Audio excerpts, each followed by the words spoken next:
Hey guys, Zone here, back with another build for last Epoch 1.3. So today I'm gonna be showing you my Void Knight Primal Cadence Rive character. The entire character revolves around using Primal Cadence, which is a really neat axe we got in 1.3, which gives us overkill explosion damage on whenever we kill an enemy, they explode. Percentage of the overkill damage is now then becomes an explosion around that monster, and those can like chain out way beyond our Rive range and killing entire packs. Sometimes like even off screening if we like have a really juicy crit on a very low HP mob. It also like helps us kill rares in monoliths, because the explosions when the rare is like surrounded by his minions, it actually deals quite a lot of damage. And the other part of this axe is the hit damage, the 211% increased hit damage, and the critical strike multiplier per 2 strength, which we are scaling. We're gonna be scaling a lot of strength on this character. This is like, excuse me, very like bare bone gear right now. I'm gonna be showing you the skill tree in a bit, but let's go over the gear first. So again, we have a Primal Cadence.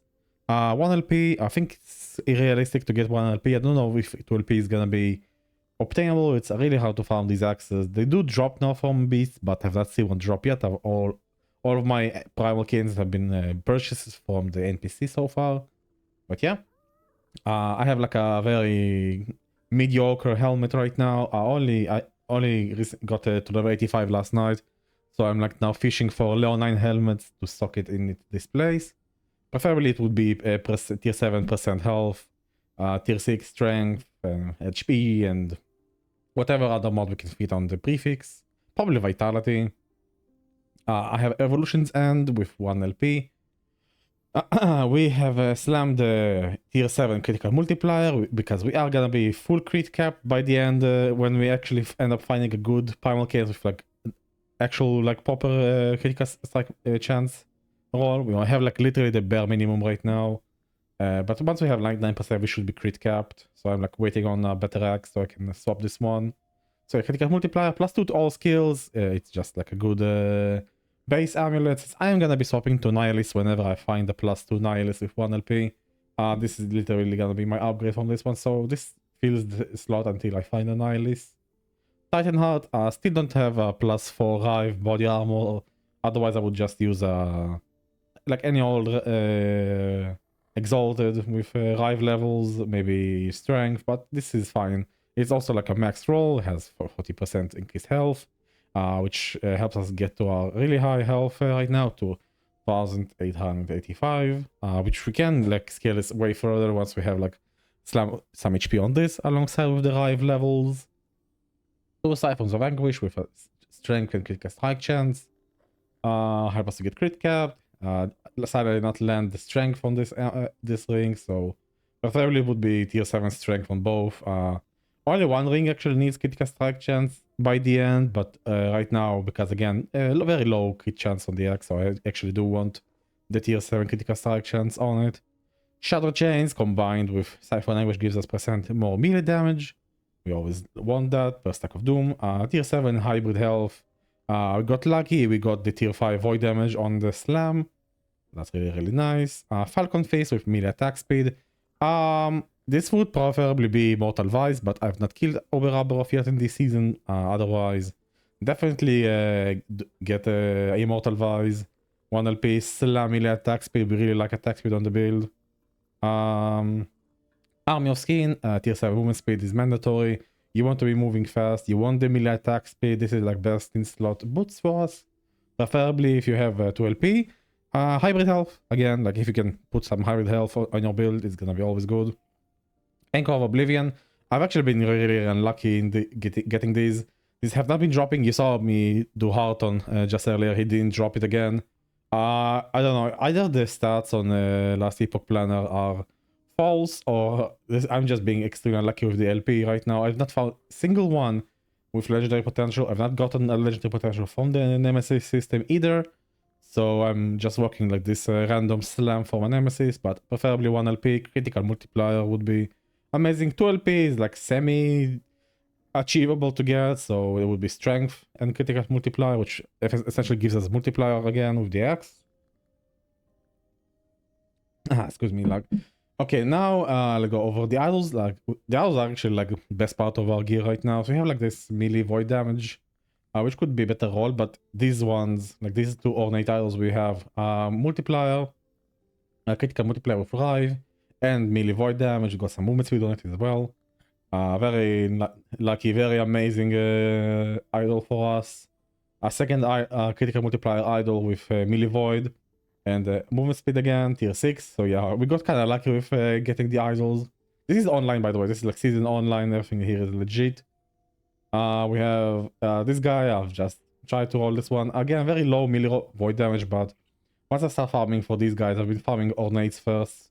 The rolls on the prefix do not matter at all. Like, don't really benefit from health regeneration anyway, because of Titan Heart. But yeah, melee void damage and the prefix is just whatever you can get is gonna be good. These guys are just like vitality, resistance idols. This can be like any resistance idol you prefer. Idol resistance are kind of trash right now. I still don't have any blessings properly socketed. Again, we've started doing monoliths, Power monoliths like yesterday pretty much, and I've been pushing corruption on this timeline in particular just to get the Anchor of Oblivion, unsuccessfully so far, but preferably you'll get resistance blessing, you'll multiplier blessing, get resistance lightning resistance blessing from Lagon to cap lightning resistance. You'll get armor blessings from Hero Rod and Spirits of Fire to get even more armor mitigation. And yeah, let's go over the passive here real quick. So why are we playing Primal Cadence in the first place? So the 1% critical multiplier per 2 strength does not seem that strong at first, because, you know, you have to get 2 strength for 1%, so every point of strength is just like 0.5% increased multiplier. But if you go and put 20 points into Forge Guard, which 10 of them are already giving me strength, that's like 5% critical multiplier. Again, like a char point here, a little bit of HP can hurt, right? And like all these points are okay. And then you grab 5 points in Champion of the Forge, and this is the big one here.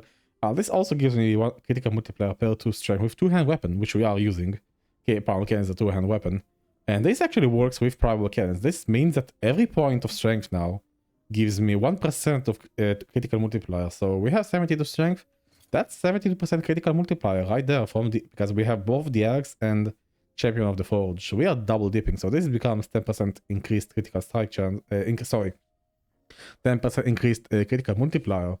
And then we just like grab like a strength from a base sentinel, armor, less damage taken from nearby enemies because we are like pure melee.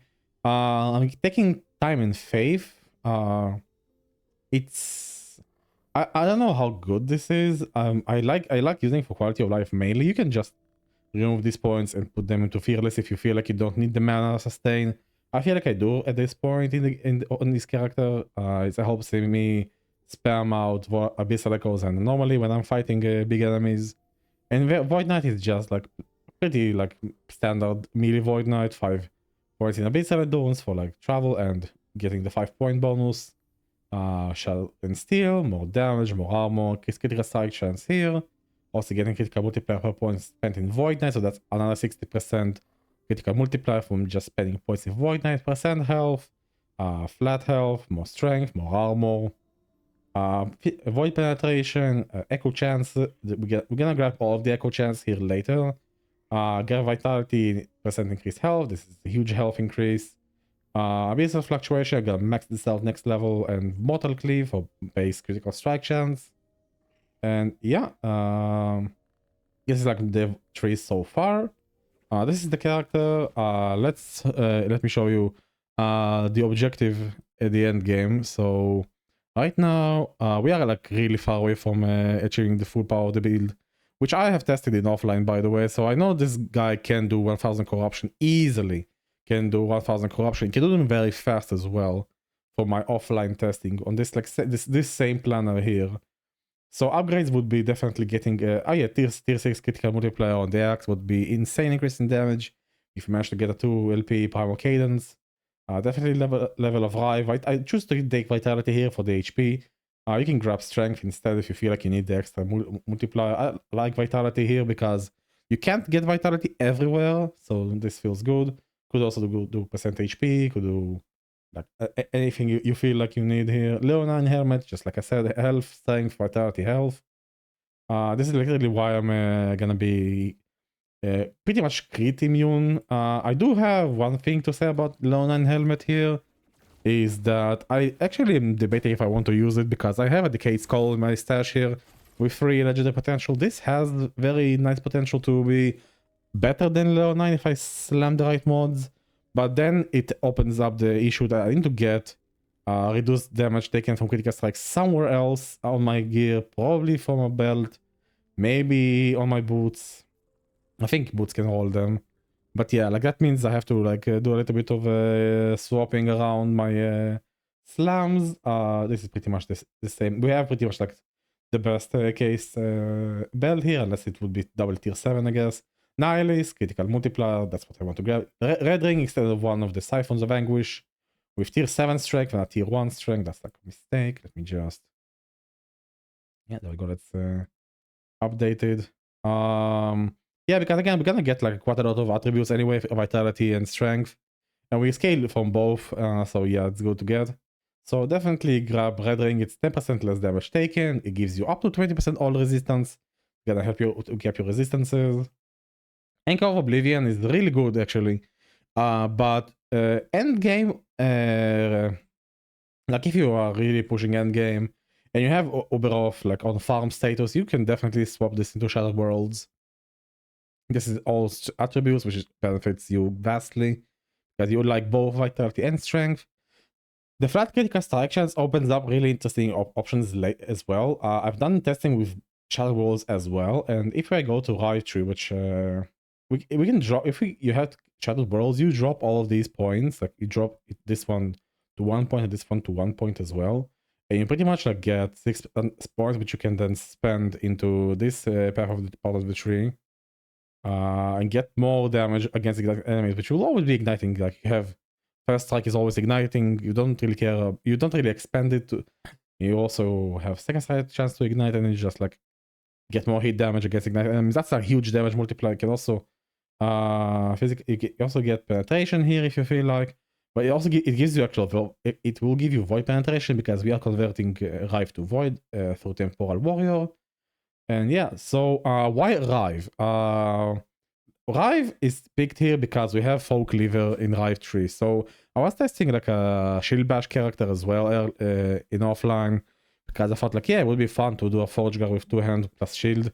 But then I saw like this node here, effective damage on stats on 2 weapon is 100%. So this means effectively that this line on Primal Cadence, I don't know what's up to my game, but the flat melee void damage gets doubled and the 211 is increased hit damage is being doubled. And that's like a huge damage bonus. Also like the flat melee damage on the item base itself. That's from like using Rive with Void Cleave. So that's why I'm using Rive. I'm actually like really going hard with this axe, man. Like the double stat is just so amazing. I don't know if EHG knew when they made this axe they thought about Rive or not, but this is actually like an insane multiplier for us. Yeah, just like converting Rive to Void, getting more damage, getting scrap metal, getting anomaly, time bubble shenanigans, attack speed, more damage with void damage taken against, yeah, when they return to presence, void essence generation and global void damage from devouring orb, void rest shred from the abyssal orb, yeah, and we get abyssal echoes. Abyssal echoes they mainly use because, okay, abyssal echoes is like a choice here. You could take out void cleave and abyssal echo and get volatile reversal for a travel skill, and maybe I don't know, some vengeance or something. I don't know. Like I feel like this path is like the least resistance because I am going full into Void Knight. I could spare 5 points, I guess, into Paladin, get healing hands, maybe spend more points, get symbols of hope. I think it's not that great. I think Void Cleave actually fits the build really nicely because Void Cleave has a really high alpha damage because of a deadly omen. It has like high base damage. It has 4% damage effectiveness. It's gonna be like critting most of the time as well, since we are getting like some critical strike chance, especially from the axe itself. So it's you're gonna be cleaving, like you saw, we're just gonna be cleaving, and this is like a huge area. Everything on the path usually dies and explodes with overkill damage, and that's gonna be a lot of overkill damage, by the way, which means that it can like go area like it will everything will die on the path, and then it will just like explode outwards as well if there are monsters nearby, which really like gives us like a quite nice clear for like a very melee centered skill like Rive. Like Rive has like really bad AoE usually, but like right now if I'm like fighting monsters, you saw like if I kill like a monster over here, monsters over here will end up dying as well, which is really nice. Like it's a nice interaction. And because we are using Void Cleave, we can go Resonating Cleave here and cast Abyssal Echoes, which in turn will give us Embrace the Darkness, which just gives us attack speed. We can also blind enemies, which gives us damage against blind enemies, which can also get armor shredding. We can also have Abyssal Echoes keep casting for a while. Like the build really like clicks together really nicely, and I really am having a blast right now playing with it. This is like a very realistic planner in my opinion. I'm gonna be linking it down in the description. And yeah, if you're seeing this video as it goes up, I probably am streaming right now, playing the build in monoliths. The plan today is gonna be pushing higher than 250 corruption. Hopefully we're gonna be ending up somewhere around 350, maybe 400, depending on my RNG with my items. But yeah, I'll see you guys hopefully on stream or in the next video. Cheers, guys.